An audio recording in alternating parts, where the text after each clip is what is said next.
Sa tulong ng mga kaibigan at katrabaho, walang kamalay-malay si Mary Grace Budoy na inihahanda na siya para sa espesyal na pakulo ng kanyang nobyo.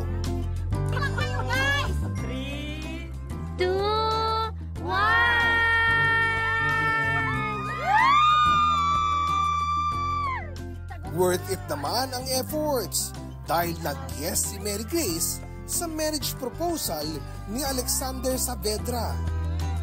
Pero hindi lang sa pag-oo niya nagtapos ang lahat dahil si Alexander may isa pang banat.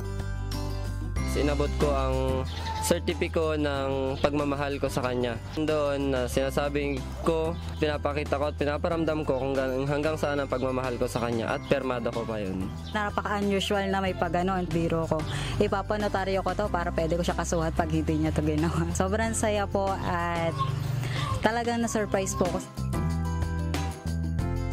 Kaya di pa man sila lumalakad sa altar, certified na ang kanilang pagmamahalan. I love you, Mako. Love you too. Oscar Oida, nagbabalita para sa GMA Integrated News.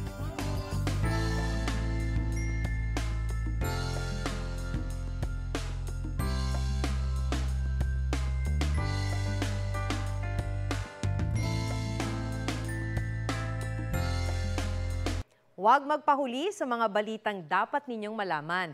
Mag-subscribe sa GMA Integrated News sa YouTube. Sa mga kapuso abroad, subaybayan nyo kami sa GMA Pinoy TV at sa www.gmanews.tv.